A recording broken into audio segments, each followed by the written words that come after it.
ഉടമ്പടിയുടെ ഒരു പാക്കേജിലുള്ളതാണ് ഈ അരികിൽ വരവെന്ന് പറയുന്നത്. ആൾത്താറിൽ നിന്ന് എന്തെങ്കിലും നിങ്ങൾക്ക് തരുന്നുണ്ടെങ്കിലേ അതിന് കൃത്യമായിട്ടുള്ള തിയോളജിക്കൽ ബാക്ക്ഗ്രൗണ്ട് ഉണ്ടാവും, ബിബ്ലിക്കൽ ബാക്ക്ഗ്രൗണ്ട് ഉണ്ടാവും, അതിൻ്റെ മരിയൻ തിയോളജിക്കൽ ബാക്ക്ഗ്രൗണ്ട് ഉണ്ടാവും, കവനൻ്റെ തിയോളജി ഉണ്ടാവും. എല്ലാം കറക്റ്റായിട്ടുള്ള സംഭവം. അല്ലാതെ നിങ്ങൾക്കൊരു തെറ്റ് പറ്റുകയോ വിശ്വാസത്തിലൊരു കൺഫ്യൂഷൻ ഉണ്ടാകുകയോ ഒന്നും ചെയ്യത്തില്ല. ആരെങ്കിലും വരണമേ എന്ന് വെച്ചാൽ ബൈ പ്രസൻസ് ഞങ്ങളുടെ കൂടെ ഉണ്ടാകണമെന്ന്. പക്ഷേ എൻ്റെ പ്രോബ്ലം വെച്ച് കഴിഞ്ഞാൽ നമ്മളൊന്ന് പ്രാർത്ഥിക്കുമ്പോഴും പാടുമ്പോഴും ഈശോ ചോദിക്കും, ഡു യു മീൻ ഇറ്റ്? ഇവിടെ വെച്ചാണ് അനുഭവം. എന്തുകൊണ്ട് അനുഭവം ഇല്ലാത്തതെന്ന് ചിലർക്കെങ്കിലും അനുഭവം ഇല്ലാത്ത എന്താ അറിയാമോ? They are not meaning it. പലർക്കും ദൈവാനുഭവം ഇല്ലാത്തതിന് അല്ലതോ ദൈവാനുഭവം ഉണ്ടാകുന്നതിനുള്ളൊരു കുറുക്ക് വഴി എന്ന് വെച്ചാൽ, ഇപ്പോൾ ഈശോ എന്നാ ചോദിച്ചത് 10:25 ലൂക്കാൻ്റെ സുവിശേഷം എന്നാ പറയണത്? അതായത് നിയമത്തിൽ എന്ത് എഴുതിയിരിക്കുന്നു നീ അതെങ്ങനെ വായിക്കുന്നു? സെക്കൻഡ് ക്വസ്റ്റ്യനാണ് വിഷയം. നിയമത്തിൽ എന്ത് എഴുതിയിരിക്കുന്നു എന്ന് വെച്ചാൽ, നിയമം എന്ന് വെച്ചാൽ വചനം അല്ലേ? വചനത്തിൽ എന്ത് എഴുതിയിരിക്കുന്നു നീ അതെങ്ങനെ വായിക്കുന്നു? അതാ പ്രശ്നം. അതാ രണ്ടാമത്തെ ഫസ്റ്റ് പാർട്ട് കുഴപ്പമില്ല, അത് കർത്താവിൻ്റെ സ്ഥലത്താണ്. സെക്കൻഡ് പാർട്ട് നമ്മുടെ കയ്യിലായിരിക്കണത്. നിയമത്തിൽ എഴുതിയിരിക്കണ കർത്താവിൻ്റെ വചനത്തിൽ എഴുതിയിരിക്കണ കാര്യമല്ലേ? കർത്താവിൻ്റെ വചനത്തിൽ എഴുതിയിരിക്കുന്നത് നമ്മളത് എങ്ങനെ റിസീവ് ചെയ്യണത്, അല്ലെങ്കിൽ നമ്മളത് റിസീവ് ചെയ്യാനുള്ള നമ്മുടെ പ്രൊപ്പോർഷൻ എന്താണ്? ഇവിടെയാണ് നമ്മുടെ കപ്പാസിറ്റി വരുന്നത്. നിങ്ങൾ അപ്ഡേറ്റ് ചെയ്യണം കപ്പാസിറ്റി.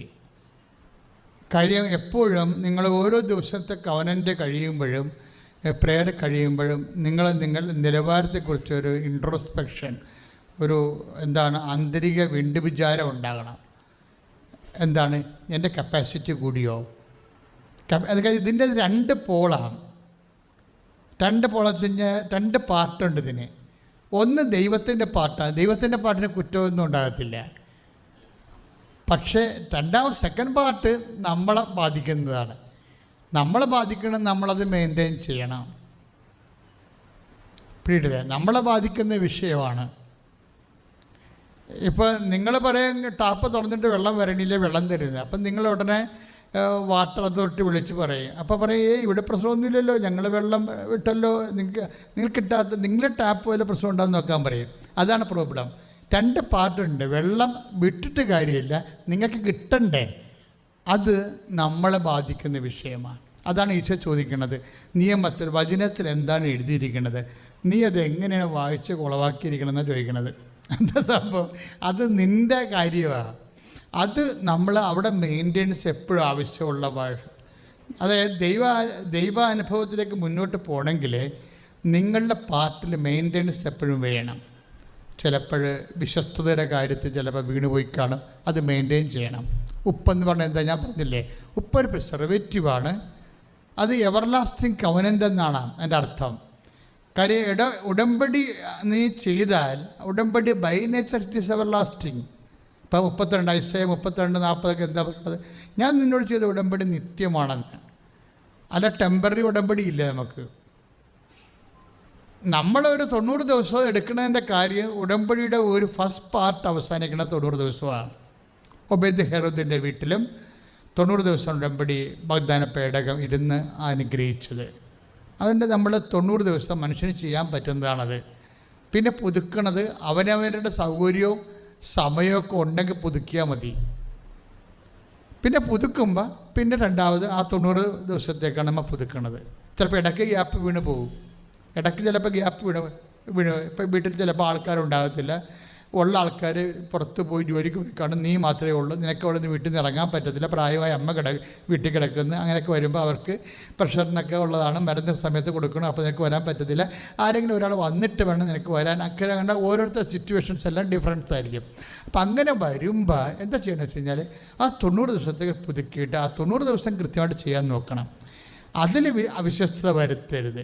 കാര്യം നമ്മുടെ ഈ മറ്റ് കാര്യങ്ങളെ പോലെ നമ്മൾ ദൈവദൃസന്നിധിയിൽ ഇപ്പോൾ റിലേഷൻ എന്നല്ലേ പറയണത്, വേറിത്ത് റിലേഷൻ. അപ്പോൾ ഇന്ന് സെക്കൻഡ് 2 എഡ്ജുണ്ട്. ഒന്ന് നീയാണ് കക്ഷി, പിന്നെ ഒന്ന് ദൈവമാണ് ഒരു കക്ഷി. അപ്പോൾ ഈ രണ്ട് കക്ഷികളുള്ള കാരണം നമ്മൾ ദൈവത്തോട് ചെയ്തിട്ട കാര്യങ്ങളാണ്. അത് നിങ്ങൾ സീരിയസ് ആയിട്ട് എടുത്താൽ ദൈവവും ഇത് സീരിയസ് ആയിട്ട് എടുക്കും. കാര്യം ഈ ഉടമ്പടിയുടെ വിഷയം 90 ദിവസം നീ വിശ്വസ്തയോട് ചെയ്തെന്ന് വിചാരിച്ചോ, അത് കഴിഞ്ഞാൽ ദൈവം അപ്പോഴും വിശ്വസ്തനായിട്ട് നിൽക്കുമല്ലോ. നിനക്ക് നിൻ്റെ ജീവിത സാഹചര്യം കൊണ്ട് അത് പൂർത്തിയാക്കാൻ പറ്റിയില്ലെന്നല്ലേ. 90 ദിവസം കഴിയണം. 90 ദിവസം പക്ഷേ കറക്റ്റായിരിക്കണം. ആ 90 ദിവസം നീ കറക്റ്റായിട്ട് നിൽക്കണം എന്നുണ്ടെങ്കിൽ ബാക്കിയുള്ളത് നമുക്ക് ഗ്യാരണ്ടീഡാണ്. എന്താ കാര്യം? അത് 2 തിമോത്തി 2:13 വെച്ചാൽ ഗ്യാരണ്ടീഡാണ്. നീ അവിശ്വസ്തനാണെങ്കിലും ദൈവം വിശ്വസ്തനായിരിക്കും. പിടികിട്ടിയ അത് ഇതിൻ്റെ അകത്തുള്ള ടെക്നിക്ക് മനസ്സിലാക്കണം. അതായത് 2 തിമോത്തി 2:13 എന്താ പറയണത്? നിങ്ങൾ അവിശ്വസ്തരാണെങ്കിലും പറഞ്ഞേ അവിശ്വസ്തരാണെങ്കിലും ദൈവം വിശ്വസ്തനായിരിക്കും. അപ്പോൾ 90 ദിവസം കഴിഞ്ഞാലും ഉടമ്പടിയുടെ വരുമാനം, അതിൻ്റെ ദൈവാനുഗ്രഹം നിൻ്റെ ജീവിത മണ്ഡലങ്ങളിൽ നിനക്ക് ഉണ്ടായിക്കൊണ്ടേയിരിക്കും.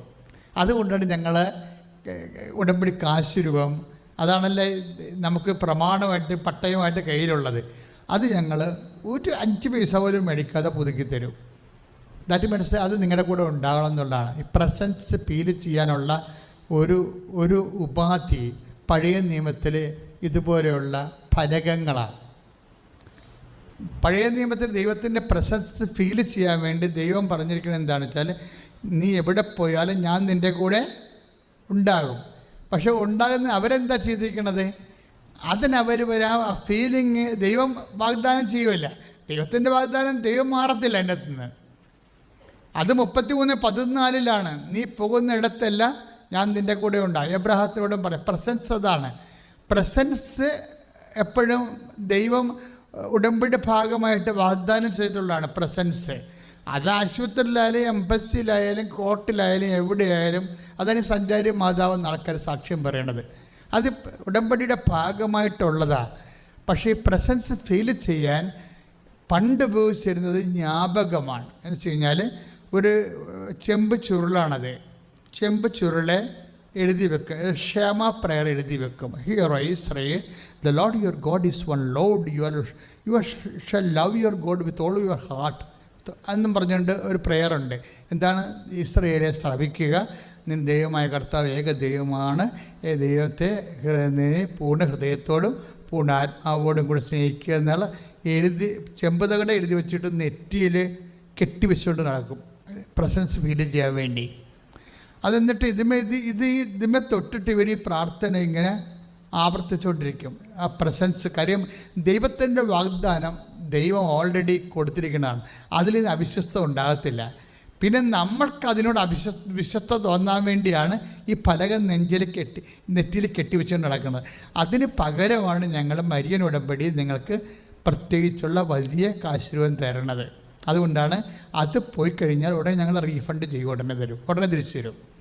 പോയെന്ന് പറഞ്ഞാൽ മതി, എഴുതി തരണം പോയി എന്ന് പറയുന്നത്. മകൾക്ക് കൊടുത്തും വന്നിട്ടും കള്ളത്തരം പറയരുത്, അത് ചെയ്യരുത്. അത് നമ്മൾ ദൈവത്തോട് ചെയ്യണ ഒരു അപരാധമില്ല, അങ്ങനെ ചെയ്യരുത് നിങ്ങൾ. പക്ഷേ പോയെന്ന് നിങ്ങൾ എഴുതി തന്നാൽ 1 പൈസ പോലും മേടിക്കാതെ എപ്പോഴൊക്കെ പോയെന്ന് പറഞ്ഞാലും തിരിച്ചു തരും. കാര്യം അത് നിങ്ങൾക്ക് അതിൻ്റെ വില അറിയത്തില്ല, ഞങ്ങൾക്ക് അതിൻ്റെ വില അറിയാം. കാര്യം അത് ജ്ഞാപകമാണ്, ഉടമ്പടിയുടെ ഭാഗമായിട്ട് പഴയ നിയമം പോലെ ഉപയോഗിക്കുന്നതാണത്. അപ്പം അതുകൊണ്ട് ഇന്നും തരും. അതുവേണ്ടി ഇപ്പോൾ 1 മണി തൊട്ട് 2 മണി വരെ ഇത് കൊടുക്കുന്ന സമയമാണ്.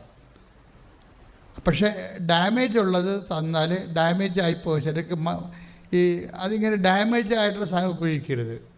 അതിൻ്റെ കൊളുത്തൊക്കെ പോയി കഴിഞ്ഞാൽ അല്ലെങ്കിൽ പടം വാങ്ങിക്കഴിഞ്ഞാൽ അപ്പം തന്നെ നിങ്ങൾ തിരിച്ചു തരണം. അപ്പം പുതിയ തരും, അതിനുടനെ പുതിയ തരും. കൈമോശം വന്നു പോയാൽ കൈമോശം വന്നതാണെന്ന് ഞങ്ങളറിയാൻ വേണ്ടി കളർ വ്യത്യാസമുള്ള എന്നാൽ വളരെ ഫ്രഷായിട്ടുള്ള പ്രയർ പവർ രണ്ടിനും ഒരുപോലെയാണ്, അത് തരും. അപ്പം അതുകൊണ്ട് അത് സൂക്ഷിക്കണം. പക്ഷേ ഇത് ചെയ്യണമെന്ന് വെച്ച് കഴിഞ്ഞാൽ അത് വിശ്വാസപ്രമാണം ചൊല്ലിയാണ് അതിൻ്റെ പവർ ആക്ടിവേറ്റ് ചെയ്യിക്കേണ്ടത്. കാര്യം നമുക്ക് ക്ഷേമ പ്രയറിന് പകരം നമ്മൾ ഉടമ്പടി തന്നിരിക്കുന്നത് വിശ്വാസപ്രമാണമാണ്. പഴയ നിയമത്തിലെ ക്ഷേമ പ്രയറിന് പകരമാണ് ഞങ്ങൾ നിങ്ങൾക്ക് വിശ്വാസപ്രമാണം തന്നിരിക്കുന്നത്. 2 ഒന്ന് തന്നെയാണ്. അതായത് here Israel, the Lord your God is one Lord എന്ന് പറയുന്ന ക്ഷേമ പ്രയറും ഏകദൈവത്തിൽ ഞാൻ വിശ്വസിക്കുന്നതെന്ന് പറയുന്ന വിശ്വാസപ്രമാണവും ബേസിക്കായിട്ട് ഒരു സാധനം തന്നെയാണ്.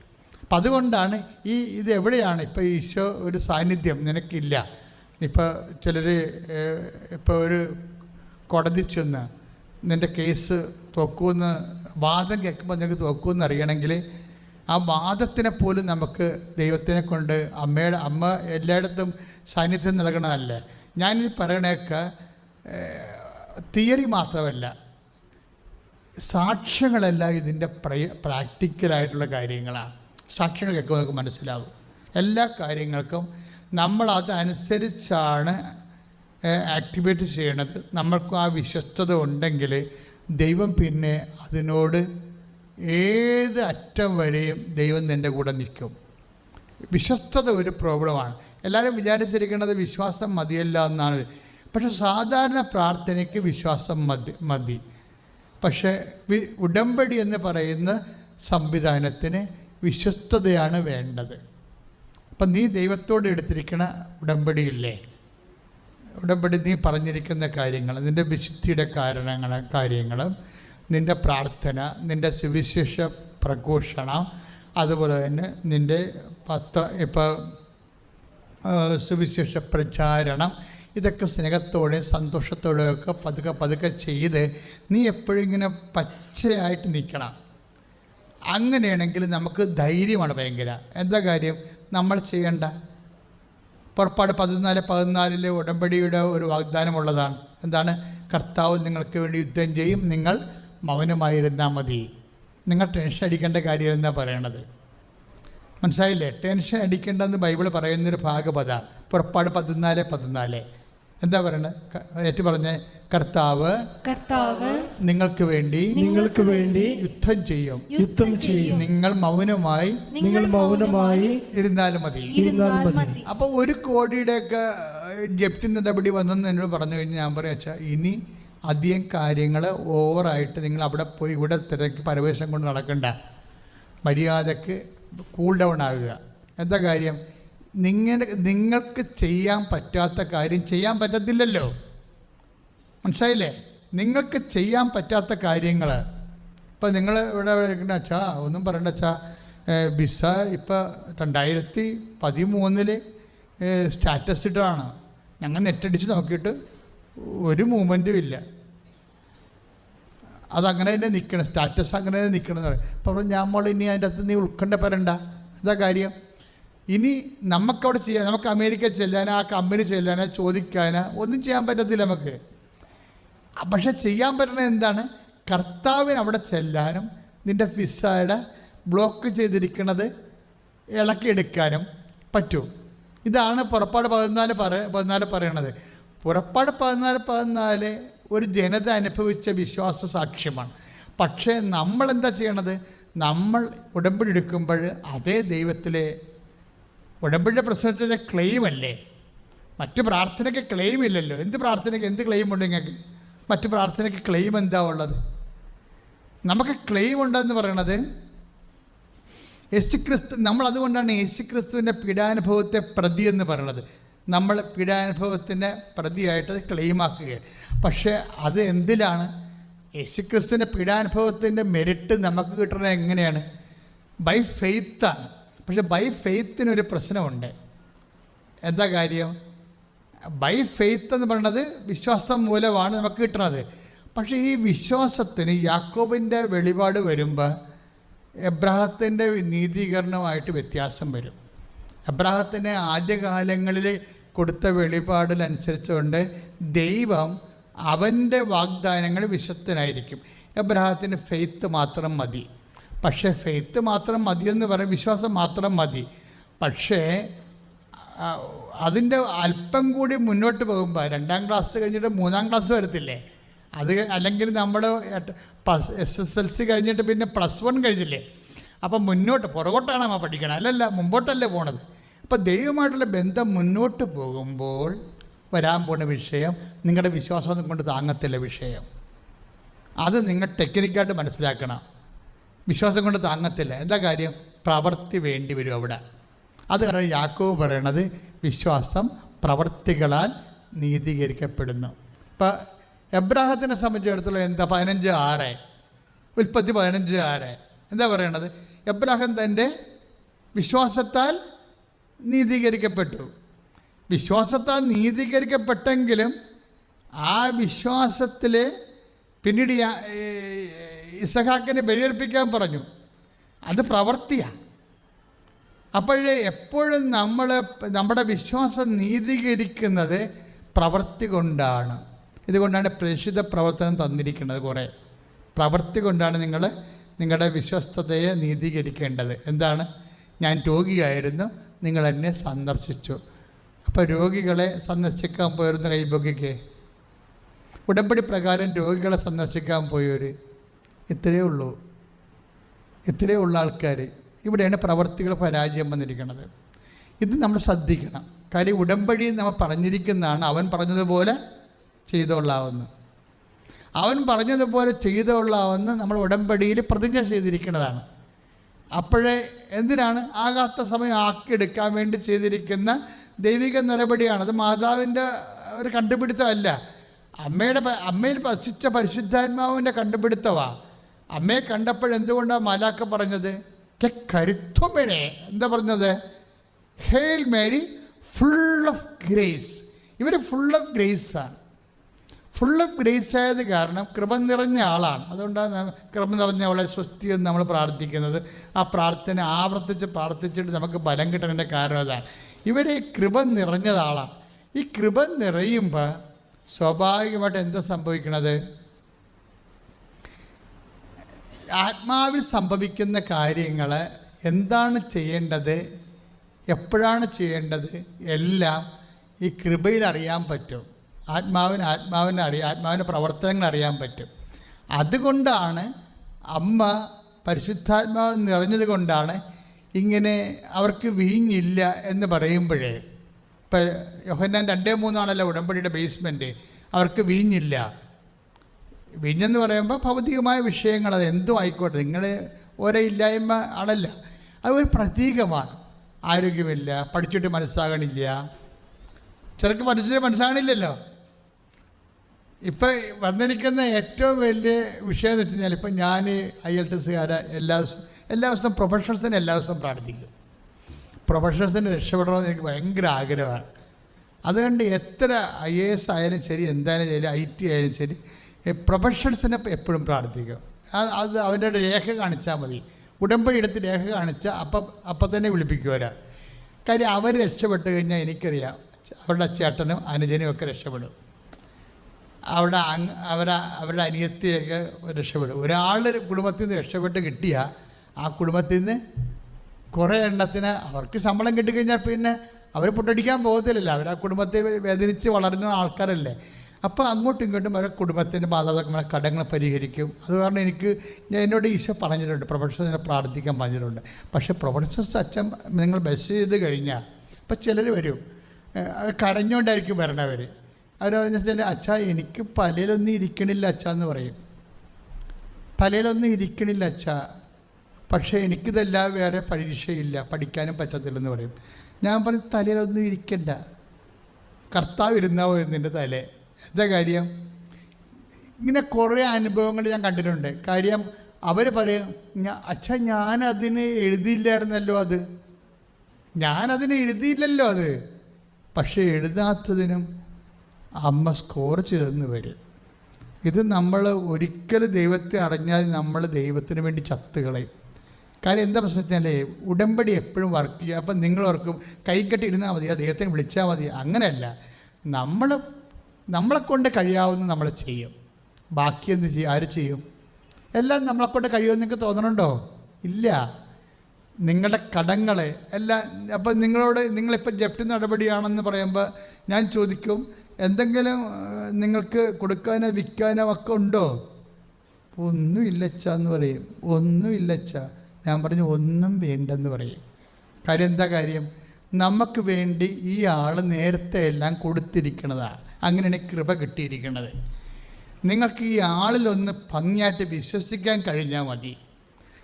കൊടുക്കാനുള്ളതെല്ലാം ഈ ആൾ നേരത്തെ നമുക്ക് വേണ്ടി റെമിറ്റ് ചെയ്തിട്ടുണ്ട്. ആ ഒരു ബോധം ഉണ്ടാണ് നമുക്ക്. ഐശ്വര്യം കെട്ടുപോയെന്നൊന്നും പറയരുത്. ദൈവത്തിൻ്റെ നടപടിക്രമങ്ങളുടെ ഒരു ഭാഗമാണ് ഐശ്വര്യം പുനഃസ്ഥാപിക്കുക എന്നുള്ളത്. അതുകൊണ്ടാണ് ഐസയ ഈ ഉടമ്പടി വെളിപ്പെടുത്തിയ ആദ്യ നിമിഷം എന്താ പറഞ്ഞെന്നറിയാവോ? അനുസരിച്ചാൽ നീ ഐശ്വര്യം പ്രാപിക്കോ. ഐസയ 1:19. ഇപ്പം സങ്കീർത്തനം എന്താ പറയണത്? നെഗേബിലെ ജലപ്രവാഹങ്ങൾ ഇടയ്ക്ക് ഇത് നമ്മുടെ ഭാരതപ്പുഴ പോലെയാണ്. ഇടയ്ക്ക് മാർച്ച് മാസമാകുമ്പോൾ ഉണങ്ങിപ്പോവും. ഭാരതപ്പുഴ ഞാൻ ഇടയ്ക്കൊക്കെ പണ്ട് ധ്യാനിപ്പിക്കാൻ നടക്കുന്ന കാലത്ത്, പുറത്തൊക്കെ ധ്യാനിപ്പിക്കാൻ നടക്കുന്ന കാലത്ത് ഭാരതപ്പുഴയ്ക്ക് ഇറങ്ങി നിൽക്കും. കാര്യം എനിക്ക് ഭയങ്കര ഇഷ്ടമുള്ള നദിയായിരുന്നു പണ്ടും. ഞാൻ പെരിയാറിൽ കുറേ നാൾ ആലുവപ്പുഴ താമസിക്കുമ്പോൾ പുഴകളോട് എനിക്ക് ഭയങ്കര ഇഷ്ടമാണ്. അപ്പം ഭാരതപ്പുഴയ്ക്ക് നടന്നു പോകാം നമുക്ക് മാർച്ച് മാസത്തിലൊക്കെ. പക്ഷേ അത് പിന്നെ വരണത് എപ്പോഴാണ്? ജൂൺ മാസത്തിലാകുമ്പോഴാണ് വീണ്ടും പുഴയിൽ വെള്ളമാകണത്. അതുപോലെ ഒരു പുഴയാണ് നെഗേബിലെ ജലപ്രവാഹങ്ങളെ എന്ന പോലെ. ഒന്ന് പ്രാർത്ഥിച്ച്. നെഗേബിലെ ജലപ്രവാഹങ്ങളെ എന്നതുപോലെ കർത്താവേ ഞങ്ങളുടെ ഐശ്വര്യം പുനഃസ്ഥാപിക്കണമേ. അപ്പൊ ഇത് സങ്കീർത്തനം 126:4. ഇതിന് മറുപടി പറയണതും പരിശുദ്ധാത്മ പറയും. എപ്പോഴാണ് ഐശ്വര്യം പുനഃസ്ഥാപിക്കണത്? അനുസരിച്ചാൽ. എന്ത് അനുസരിച്ചാൽ? കർത്താവിൻ്റെ വചനം അനുസരിച്ചാൽ, ഉടമ്പടി പാലിച്ചാൽ എന്നതിൻ്റെ അർത്ഥം. ഐശ്വര്യം ഇരിക്കുന്നത് എവിടെയാണ്? ഉടമ്പടിയിലാണ് ഇരിക്കുന്നത്. അതുകൊണ്ട് ഐസയ 1:19 പറയണത് എന്താണ്? അനുസരിച്ചാൽ. പറഞ്ഞേ, അനുസരിച്ചാൽ നീ ഐശ്വര്യം പ്രാപിക്കും. ഇപ്പൊ ഡിൻസിയുടെ സാക്ഷ്യം അതല്ലേ? 100 കൊല്ലമായിട്ട് ആ നാട്ടിൽ വെള്ളമില്ല, ആ വീട്ടിലല്ലേ, ആ നാട്ടിൽ ആ പ്രദേശത്ത് വെള്ളമില്ല. ഉടമ്പടി എടുത്തുകൊണ്ട് പോയപ്പോൾ ഒരു തണുപ്പ് പോലെ മാതാവ് കൂടെ വന്ന്. അപ്പോൾ അവർക്ക് തോന്നി, പിറ്റേ ദിവസം അവരാരോട് ഇത് ആരോട് പറയും, ഡിൻസി സാക്ഷ്യം പറഞ്ഞു, ഇത് മനുഷ്യനല്ല എന്ന് അവർ പറയണത്. ഞങ്ങൾക്ക് അങ്ങനെ തോന്നിയിട്ടില്ല, ചിന്തിച്ചിട്ടില്ല. പക്ഷേ ഉടമ്പടി എടുത്തു കഴിഞ്ഞപ്പോൾ ഞങ്ങൾക്ക് അവിടെ കിണർ കുഴിക്കാൻ തോന്നി. അപ്പോൾ ആൾക്കാരൊക്കെ പറഞ്ഞു, ഇന്ന് മണ്ടത്തരമാണ്, എത്രയോ തലമുറകൾ കുഴിച്ചിട്ട് വെള്ളമില്ലാതെ ഉപേക്ഷിച്ച് കളഞ്ഞൊരു പ്രോജക്റ്റാണിത്, നിങ്ങളിപ്പോൾ എന്ത് മണ്ടത്തരം, വെറുതെ കാശ് കളയാൻ പോകണമെന്ന് ഓരോരുത്തർ പറയും. കാശ് കളയാൻ പോകണമെന്ന്. എന്താ പ്രശ്നം എന്ന് വെച്ച് കഴിഞ്ഞാൽ ഒരു പ്രോബ്ലം ഉണ്ട് മക്കളെ, ശ്രദ്ധിച്ച് കേൾക്കണം. അതായത് വൺസ് ഇപ്പം ഞാൻ ഈ ഉടമ്പടി തുടങ്ങിയ കാലത്ത് ഞാൻ ആരോടും പറഞ്ഞില്ല ഉടമ്പടി തുടങ്ങാൻ പോകുന്നു. അമ്മ എന്നോട് പറഞ്ഞ സമയത്ത് ഞാനൊരു നേർച്ചപ്പെട്ടി പോലെ ഒരു പെട്ടി എടുത്ത് വെച്ചും ബേവിച്ചായ എന്ന് പറഞ്ഞ എൻ്റെ സഹപ്രവർത്തനമുണ്ട്. ബേവിച്ചായ ഇങ്ങനൊരു പ്രാർത്ഥന ഉണ്ട്. അപ്പം തങ്കച്ചായൻ എൻ്റെ സണ്ണി ഇവരൊക്കെ വന്ന് സന്ധ്യയ്ക്ക് വന്നിട്ടും പറയും. അപ്പം അന്നാണ് ഇത് തുടങ്ങി 2015 സെപ്റ്റംബറിൽ. ഞാൻ പറഞ്ഞു, നിങ്ങളുടെ സങ്കടങ്ങൾ അമ്മയുടെ മുമ്പിൽ, അമ്മയുടെ പ്രത്യക്ഷീകരണത്തിൻ്റെ മുമ്പിൽ അടിസ്ഥാനത്തിൽ എഴുതിയിടാൻ പറഞ്ഞു. അപ്പം അന്ന് ഫോർമാറ്റ് ആയിട്ടില്ലായിരുന്നു, ഐഡിയ മാത്രമേ അമ്മ തന്നുള്ളായിരുന്നു. അതിൻ്റെ ഒന്നാണ് ഐശ്വര്യം പുനഃസ്ഥാപിക്കുക എന്നുള്ളത്. അനുസരിച്ചാൽ നീ ഐശ്വര്യം പ്രാപിക്കും. അത് വേളാങ്കണ്ണി വെച്ച് 90 വന്നു കഴിഞ്ഞപ്പോൾ പറഞ്ഞതാണ്. അപ്പം അതിൻ്റെ അകത്ത് കൂടെ കുറേ കാര്യങ്ങളുണ്ട്, അത് ഞാൻ എഴുതിക്കൊണ്ടിരിക്കുകയാണ്. അമ്മ അന്ന് പറഞ്ഞതെല്ലാം ഞാൻ ബുക്കിലാക്കിക്കൊണ്ടിരിക്കുകയാണ്. പക്ഷേ സംഭവം തുടങ്ങുമ്പോൾ ഇത്രയേ ഉള്ളൂ, ഐശ്വര്യം പുനഃസ്ഥാപിക്കും. അപ്പോൾ ഈ നമ്മുടെ ജീവിതത്തിൽ ഐശ്വര്യം നഷ്ടപ്പെടാനുള്ള സാധ്യതയുണ്ട് പലപ്പോഴും. സൗന്ദര്യം പോകാം, ആരോഗ്യം പോകാം, സമ്പത്ത് പോകാം, കടങ്ങളാകാം, ചിലപ്പോൾ വീട്ടിൻ്റെ ചുറ്റുപാട് നമുക്ക് സമാധാനം പോകാം. പക്ഷേ എന്തൊക്കെ പോയാലും എൻ്റെ മക്കൾ ഇതെല്ലാം പുനഃസ്ഥാപിക്കും എന്നുള്ള കാര്യം ഉറപ്പാണ്. കൈ ഇടിച്ച് കർത്താൻ സുതന്റെ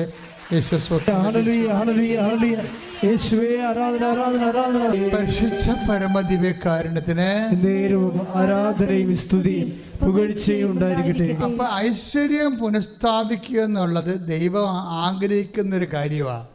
നമ്മളിങ്ങനെ ചത്തും കെട്ടും ചത്തതിനൊക്കെ ജീവിച്ചിരിക്കും, ഇങ്ങനെ നസിഞ്ഞ് നാറാണക്കല്ലും പെറുക്കി നടക്കാൻ. ദൈവത്തിൻ്റെ പൈതലാണ് നീ.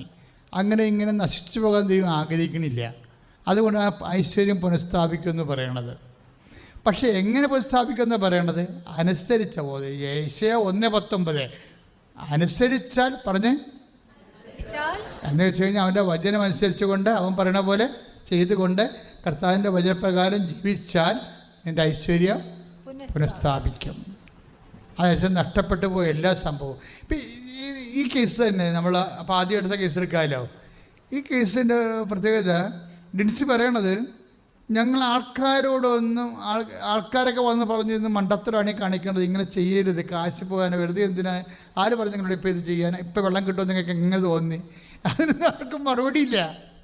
ഇപ്പോൾ വെള്ളം കിട്ടുമെന്ന് എങ്ങനെ തോന്നി? 100 കൊല്ലമായിട്ട് കുഴിച്ചിട്ട് വെള്ളം കിട്ടാത്ത സ്ഥലത്ത് ഇപ്പോൾ വെള്ളം കിട്ടുമെന്ന് എങ്ങനെ തോന്നി? ആരും നിങ്ങളോട് പറഞ്ഞു എന്നൊക്കെ ചോദിക്കണം. പക്ഷെ അതിനൊന്നും അവർക്ക് മറുപടിയില്ല. പക്ഷെ ആന്തരിക ഒരു ബോധ്യമുണ്ട്. മനുഷ്യൻ്റെ മറുപടിയൊന്നും ഇല്ലെങ്കിൽ അവർക്ക് ആന്തരിക ബോധ്യമുണ്ട്, കർത്താവ് ഞങ്ങൾക്ക് വെള്ളം തരാൻ പോകുന്നു എന്നുള്ളത്.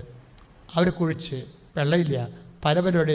അപ്പോൾ ഇവരുടെ ഇൻസിയെന്ന് വെച്ചാൽ പോയി ഉപ്പ് കൊണ്ടുവന്നിട്ട് കുഴിക്കിണറിൻ്റെ അകത്തേക്കിട്ട്, ഉപ്പെന്ന് പറയുമ്പോൾ ഉപ്പ് നമ്മൾ ഇടുമ്പോൾ ശ്രദ്ധിക്കേണ്ട വിഷയം വെച്ചാൽ വിശ്വാസ പ്രമാണം ചൊല്ലി വേണം ഇടാൻ. കാര്യം ഉപ്പ് വിശ്വസ്തതയുടെ അടയാളമാണ്. നിങ്ങൾ തമ്മിലുള്ള എവർലാസ്റ്റിംഗ് കവനൻ്റ് അല്ലേ, വിശ്വസ്തയുടെ അടയാളമാണ്, പ്രിസർവേറ്റീവാണ്. നിൻ്റെ ഉടമ്പടിയെ സംരക്ഷിക്കുന്നത് ആരാണ്? ഉപ്പാണ്. വിശ്വസ്തതയെന്ന് പറയുന്നതാണ് ഉപ്പ്. ഈ വിശ്വസ്തയുടെ അടയാളമായിട്ടാണ് ഉപ്പ് തരണത്. അപ്പോൾ ഇതുകൊണ്ട് ഇവർ വിശ്വാസ പ്രമാണം ചൊല്ലിയിട്ടും ഇടുമ്പോൾ അവർക്കൊരു ഐഡിയ വന്നു. എന്താണെന്നറിയുമോ? കൃപാസനം മാതാവിൻ്റെ ഫോട്ടോ കൊണ്ടുവന്ന് പാറപ്പുറത്ത് വെക്കുക. അടുത്ത ഐഡിയ ആണ്. ഈ ഐഡിയയൊക്കെ നമുക്ക് വിശ്വാസിക്ക് മാത്രമേ മനസ്സിലാകത്തുള്ളൂ, അല്ലേ? വിശ്വാസം എല്ലാവർക്കും മനസ്സിലാകുക. പിന്നെ മാതാവിൻ്റെ രൂപം കൊണ്ട് പാറപ്പുറത്ത് വെച്ച് ഇല്ലാത്ത വെള്ളം എങ്ങനെ ഉണ്ടാകുന്നവർ ചെയ്യും. അതുകൊണ്ടാണ് ഈശോ പറയണത്, നീ പോകുമ്പോൾ ദൗത്യമായിട്ട് പോകുമ്പോൾ ആരെയും അഭിവാദനം ചെയ്യരുതെന്ന് പറയും. കർത്താവ് കൊടുക്കുന്ന നോട്ടാണത്. അതിപ്പോൾ നിങ്ങൾ ശ്രദ്ധിക്കണം. ആന്തരിക ബോധ്യം കിട്ടിയാൽ ഇത് പാപികളുമായിട്ട് ഷെയർ ചെയ്യരുത്. പാപികൾ എന്ന് പറഞ്ഞാൽ നമുക്ക് ആരെയും വിധിക്കാൻ പറ്റത്തില്ല. പക്ഷേ ദൈവത്തെ അംഗീകരിക്കാത്ത ആൾക്കാരും പ്രാർത്ഥനയെ ജീവിക്കാത്ത ആൾക്കാരുമായിട്ട് നിൻ്റെ ആധ്യാത്മികത നീ ഷെയർ ചെയ്യരുത്.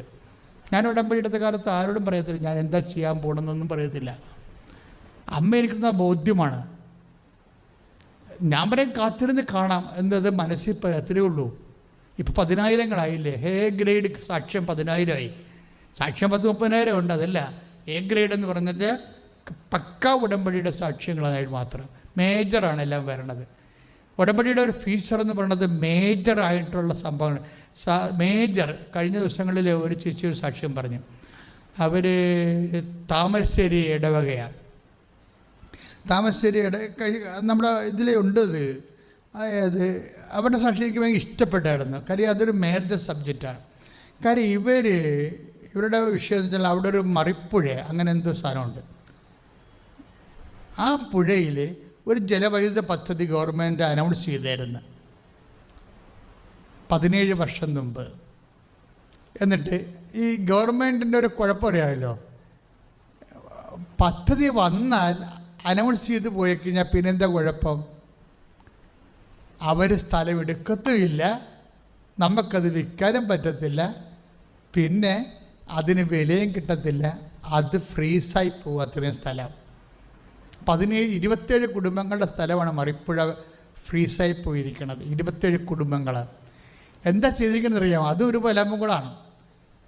ഗവൺമെൻറ് ഇത് പദ്ധതി അനൗൺസ് ചെയ്തിട്ട് 17 കൊല്ലമായി. സർവേയൊക്കെ നടത്തി ഗവൺമെൻറ് ഈ പറഞ്ഞ പോലെ കുറ്റിയൊക്കെ അടിച്ചിട്ടിരിക്കുകയാണ്. പിന്നെ എന്ത്? അനക്കമില്ല. അനക്കമില്ല വന്നപ്പോൾ എന്ത് ചെയ്ത്? ആൾക്കാർ എപ്പോഴായാലും ഗവൺമെൻറ് എടുക്കുമല്ലോ എന്ന് വിചാരിച്ചുകൊണ്ട് 3 ലക്ഷം രൂപ ആണ് അതിൻ്റെ ഒരു ഏക്കറിന് സ്ഥലം. അവിടെ ഒരു സെൻറ്ററിനല്ല, 3 ലക്ഷം രൂപ ഒരു ഏക്കറിനാണ്. അതിനാണ് അന്ന് എഗ്രിമെൻ്റ് ആയത്. ഈ ഒരു ഏക്കറിന് 3 ലക്ഷം രൂപ മലമുകളിലാണ്. ഇപ്പോൾ എന്താ വെച്ചാൽ ഈ ആൾക്കാരെല്ലാം അവിടെ നിന്ന് 27 കുടുംബങ്ങളിൽ 10 താഴേക്ക് ഇറങ്ങി വന്ന് താഴ്വരങ്ങളിൽ പോയി 2-3 സെൻറ്റൊക്കെ വാങ്ങിച്ചിട്ട് താമസിക്കും. ചില ആൾക്കാർ വാടകയ്ക്ക് പോയി. കാര്യം ഇവിടെ കിടക്കാൻ പറ്റത്തില്ലല്ലോ. ഇപ്പം എന്താ ഗുരുതരമായ പ്രശ്നം എന്താണെന്ന് നിങ്ങൾക്ക് മനസ്സിലായ? അതായത് ഗവൺമെൻറ് ആ പദ്ധതി ഉപേക്ഷിക്കുകയും ചെയ്ത്, അതാണ് സംഭവം. ഈ ആൾക്കാർക്ക് അവിടെ താമസിക്കാതെ 27 കുടുംബങ്ങളെ ഉണ്ടായിരുന്നു. ഇപ്പം അതിൻ്റെ 5-6 കുടുംബങ്ങളെ അവിടെ ഉള്ളൂ. അത് കാരണം പഴയ കാട്ടുപന്നി അതുപോലെ തന്നെ പുലിയൊക്കെ കയറാൻ തുടങ്ങിയതിൻ്റെ അടുത്ത്. കാര്യം എന്താ? കാടായില്ലേ, ആൾക്കാർ പോകുന്നില്ലേ? ഒരു ദുരന്തം വന്ന വഴികളാണ്. അപ്പോൾ ആ 6 പേരുടെ കൂട്ടത്തിൽ ഒരു ചേടത്തി വന്ന് അമ്മയോട് പറഞ്ഞ്, അമ്മേ ജീവിതം തീർന്ന്, ഇറങ്ങാനും പറ്റുന്നില്ല, അവിടെ താമസിക്കാനും പറ്റത്തില്ലെന്ന് പറഞ്ഞു. ഇറങ്ങാനും പറ്റത്തില്ല, അവിടെ നിന്ന് ഇറങ്ങാനും പറ്റണില്ല, എവിടെ പോകാനാ? അവിടെ താമസിക്കാനും പറ്റത്തില്ല. അതുകൊണ്ട് അമ്മ അവരൊന്ന് ഉടമ്പടി ചെയ്ത് കഴിഞ്ഞപ്പോൾ ഷീസ് ഇൻസ്പിരിറ്റഡ്. ഉടമ്പടി കഴിഞ്ഞ് സംഭവിക്കുന്ന കാര്യങ്ങൾ നിങ്ങൾ ചങ്കെ കൊണ്ടാണ് കൃത്യമായിട്ട് ഒക്കട്ടെ എന്നൊക്കെ പറഞ്ഞ് ചെയ്യുമ്പോഴാണ് കുഴപ്പം വരുന്നത്. അല്ലെങ്കിൽ പ്രസൻസ് എന്ന് ഉടമ്പടിയുടെ മെയിൻ സമം പ്രസൻസാണ്, സാന്നിധ്യമാണ്. I will come with you എന്നല്ല പറയേണ്ടത്. അതാണ് പുറപ്പാടിൻ്റെ 33:14, ഞാൻ നിൻ്റെ കൂടെ വരും. ഇവർക്ക് ഉടനെ ഒരു ആവേശമുണ്ടായി ഉടമ്പടി ചെയ്തതോടുകൂടി. ഇവർ നേരെ ഉടമ്പടി ചെയ്ത് വീട്ടിൽ ചെന്ന് വെച്ച് അമ്മയോട് പറഞ്ഞല്ലോ അണക്കെട്ടുള്ള കാര്യം പറഞ്ഞ്. അണക്കെട്ടൊന്നുമില്ല, ഇപ്പോൾ ആ ഗവൺമെൻറ് പ്രോജക്റ്റ് കളഞ്ഞു. ഉടനെ ഇവർ ചെന്ന് വെച്ചും ഈ ഉടമ്പടി എടുത്തു കഴിഞ്ഞപ്പോൾ ഇവർക്കിതുപോലെ ദൈവത്തിൻ്റെ ശക്തി ആവേശം ഉണ്ടായി. ഇവർ വീട്ടിൽ ചെന്ന് വെച്ചും അപ്പം മകൻ വന്നു. മകനോട് പറഞ്ഞു, എടാ മുഖ്യമന്ത്രിനെ വിളിക്കടാന്ന് പറഞ്ഞു. ഒരു വിഷയത്തിൻ്റെ പോക്കുണ്ട്, അതിൻ്റെ എടാ മുഖ്യമന്ത്രി വിളിച്ചടാന്ന് പറഞ്ഞു. ഉടനെ എന്തിനാണ് അമ്മേ? അല്ല ഈ സ്ഥലം എടുക്കുകയില്ലെന്ന് അറിയാൻ വേണ്ടിയാണ്, പ്രോജക്റ്റ്. അപ്പോൾ അവർ ആ പഴയ ആൾക്കാർ തന്നെയാണ് അവരെ, പക്ഷേ ഇപ്പം അവർ ആളിൻ്റെ ഒരു സ്റ്റേച്ചറങ്ങോട്ട് മാറി, ലെവല് മാറി ആളിൻ്റെ. ഉടനെ മുഖ്യമന്ത്രിനെ വിളിച്ച് മകൻ, അമ്മയുടെ ഒരു കമാൻഡ് പോലല്ലേ വിളിച്ച്. പിണറായി വിജയൻ സാർ എടുത്തില്ല, മുഖ്യമന്ത്രിമാരെ എടുക്കത്തില്ലല്ലോ സാധാരണ. പക്ഷേ ഉടനെ ചെടുത്തി വിടത്തില്ല. ചേച്ചി പറഞ്ഞടാ വകുപ്പ് മന്ത്രിനെ വിളിക്കാൻ പറഞ്ഞു. വകുപ്പ് മന്ത്രി ആരാണ്? അന്ന് മണിസാറാണ് വകുപ്പ് മന്ത്രി. വകുപ്പ് മന്ത്രി വിളിച്ചപ്പോൾ തന്നെ അങ്ങനെ എടുത്ത് ഫോൺ. എന്താണ് എന്ന് ചോദിച്ചു. അപ്പോൾ അവിടെ പിള്ളേർ പറഞ്ഞ്, ഞങ്ങൾക്ക് ചില തീരുമാനം വല്ല ഉണ്ടാ? ഇവിടെ ഞങ്ങൾ തീരാനായില്ല ആൾക്കാർ, 6 എണ്ണം ഇവിടെ ഉള്ളു, ബാക്കിയെല്ലാം ഇപ്പം പലതുപോലെ കാർഡായി. ഒന്നെങ്കിൽ ഗവൺമെൻറ് എടുത്ത് ഞങ്ങളെ രക്ഷിക്കണമെന്ന് പറയും. അപ്പോഴുടനെ ആ മനുഷ്യൻ പറയും, നിങ്ങൾ വന്ന് എന്നെ കാണാൻ പറയും. അപ്പോൾ കോവിഡാണെങ്കിൽ ഭയങ്കര ശക്തം. അപ്പോൾ കോവിഡ് ശക്തമായത് കാരണം സാറേ ഞാനെങ്ങനെ വരാനാണ്, വന്നാൽ തന്നെ സാറിനെ കാണാൻ പറ്റുമോ? അപ്പോൾ പറഞ്ഞ് 2 പേരെ വിടാൻ പറഞ്ഞു കേട്ട്. അപ്പോൾ ഇവർ ആദ്യം പറഞ്ഞത് നിങ്ങൾ വരാൻ പറ്റുമെങ്കിൽ നിങ്ങളുടെ ഇമെയിൽ ചെയ്യാനാണ് മനസ്സാറ് പറയണത്. അപ്പോൾ പറഞ്ഞു ഞാൻ ഹൗസ് വൈഫാണ്, എനിക്കിതൊന്നും അറിയാൻ പാടില്ലെന്ന് പറയും. ഇതാണ് ഇത് വിഷയം എന്ന് പറയണത്. കോംപ്ലിക്കേറ്റഡ് വിഷയമാണ്, പക്ഷെ അവരെത്ര മണിമണിയായിട്ടാണ് പറയണത്. നിങ്ങൾ ന്യായാധിപന്മാരുടെ സംഘത്തിൽ എത്തുമ്പോൾ എന്ത് പറയണമെന്ന് മുൻകൂട്ടി ആലോചിച്ചുറക്കാതിരിക്കാൻ സൂക്ഷിച്ചുകൊള്ളുവിൻ. എന്താണ് പറയേണ്ടതെന്ന് ആ സമയത്ത് അറിവ് നൽകുമെന്ന് ഈശോ പറഞ്ഞില്ല. കൈ ഇട്ടിച്ച് കിടത്ത് ആരും ശ്രദ്ധിക്കട്ടെ.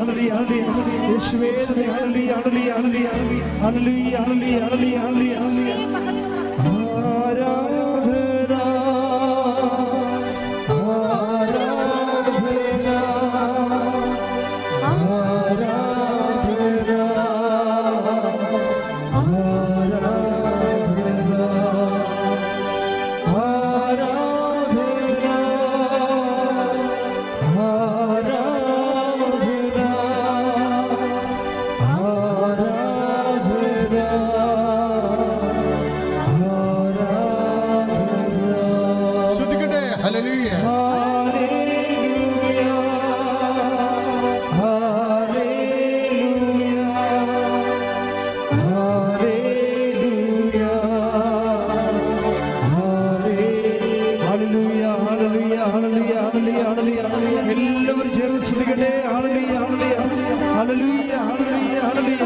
യേശുവേ ആരാധന ആരാധന ആരാധന ആരാധന. ഹല്ലേലൂയ ഹല്ലേലൂയ ഹല്ലേലൂയ ഹല്ലേലൂയ. യേശുവേ നന്ദി നന്ദി നന്ദി കർത്താവേ. ഹല്ലേലൂയ ഹല്ലേലൂയ ഹല്ലേലൂയ.